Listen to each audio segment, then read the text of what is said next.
Good morning to you. It's daybreak now, 7:12. I'm Jeff Slakey along with Vicki Steele. Morning, Vicki. Good morning, Jeff. Kind of a rainy day again. That kind of continues through the weekend. Heavy rain over the weekend, Yeah, right? it is, actually. Hopefully it'll let up when they're cleaning up the little area. that Yeah, they and need hopefully there's volunteers for. some drier conditions as well with the big event that's happening tomorrow throughout the community. It is the annual Point in Time Count. We have Barb Weza and Alyse Simmons on the air today. Good morning. Good morning. Thanks for coming on and talking with us a little bit more about this. This is an ongoing now tradition, the Point in Time Count, Community Lifeline, and Alyse is with Crossroads Housing. And so nice to have you both on here. Thank you. Mary Lynn Foster was talking a little bit about this in the newscast here this morning. But for folks who maybe just joining us or not completely familiar, tell me a little bit about the Point in Time Count, what it means and how it helps, and then y'all's organizational involvement on these. Barb, let's start with you. Yeah, so the HUD requires each county in the state, so this is a statewide count, to count how many homeless people we have in the county each year. And what it does is it brings affordable housing dollars into each county. And so every year we try to do outreach and to do community events, such as the one happening at Community Lifeline tomorrow, which will bring people together, and for each survey that is completed, then it brings additional housing dollars into the county. Okay. We have, I know over the years, had folks heading out into some of our more forested, wooded areas of Mason County to try to find folks and talk with them. And that has some of its own inherent challenges that we've talked with folks over the years. How is the process of being counted taken by the folks in the homeless community? That's a great question, and we as advocates and case managers are always very sensitive to that. We always, right up front, let people know that they can share as much information as they want to. We do also recognize that these are people's homes, regardless of whether they're living in the woods, on a door stoop, or wherever they're sleeping, and we want to be respectful and mindful of that. So it's a fine walk. We want to meet people where they are on any given day. Alyse, talk to me about the Crossroads Housing involvement in all this. We actually are taking lead on this. We've been planning this for a couple of months now. We have been working with Barb, Turning Point, Northwest Resources. Who else is involved? There's a lot of people involved. Path, a outreach team from Olympia. We've been working, doing outreach. What else have we been doing? We've been meeting on a weekly basis to plan an event. Fill the Truck was recent. Yes. Oh, yeah. And Fill the Truck gathered all sorts of things from the community to not only support our homeless youth, but to support our events around the count this year. Are these the numbers that are used when we talk about the school district and the number of homeless youth in the school district? Is it come from this point in time count, or are there additional surveys that are done? Does not come from this point. It doesn't? No. And it's very difficult for us to get a count through the school district because of confidentiality. Oh, and sure. so it's very challenging to get a number from the district. I So, bet. yeah. That makes a lot of sense.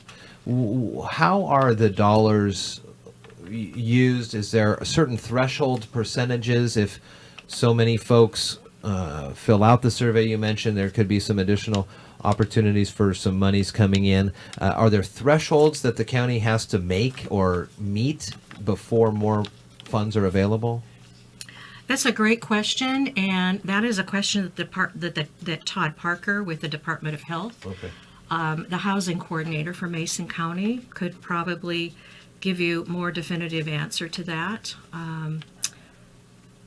So do you go in with a questionnaire, for the people that are homeless? We and have try and get information. We do. We have a Okay. survey that is very similar to all of our agencies that work in housing use as a normal daily intake form.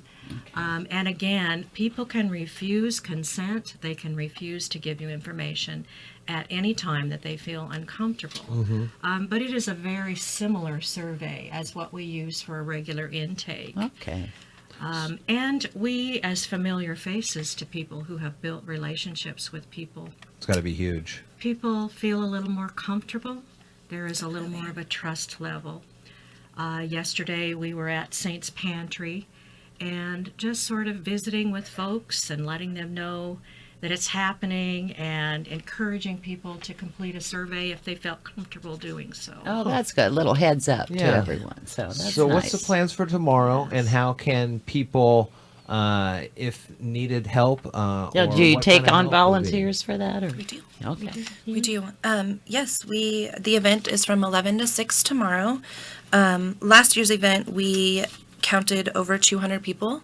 There was people that identified as being literally homeless. We had 98 individuals, 67 households, and 11 of those were veterans.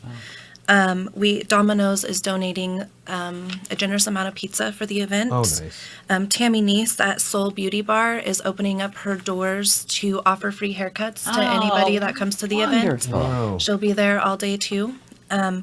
We have donations, cold weather gear, different resources from in the town that are going to be there to offer anybody experiencing homelessness. Oh, I love that. How is the cold weather shelter doing? I know we're hovering, let's see, like tonight it was the mid-30s. Yes. Next week it could dip near the freezing mark. It could, but this week we have had torrential downpour rains. Yeah. And that's what really gets folks. Our shelter has been open every night since November 1st. We continue to have beds available. We have only been at capacity of 35 beds 2 nights of the almost 90 days now. Wow. So we do have beds available. We are reaching out to Thurston County agencies, letting them know we have beds available. And our partners here in the community, almost on a daily basis, reminding them that we have beds available. Tomorrow, not only is the point in time happening at Community Lifeline, in partnership with Memorial Hall, there will be an event. There will be a youth event at the Timberland Library. There will be an event at Community Lifeline And North Mason Resources as well. Okay, up there. and North Mason Resources, all simultaneously. So the community will be out in force tomorrow during this time. Oh, that's wonderful. Is there a area of Mason County that has a heavier homeless population than another part? Either the Shelton area, the outskirts of Shelton, the Belfair area, or even up in the Olympic Forest, like the Cushman area? Do you know of a?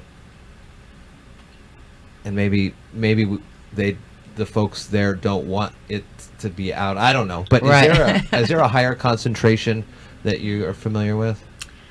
Well, we always hear word on the street Yeah. every day, and we at Community Lifeline have many people that come in from the camps to use our services.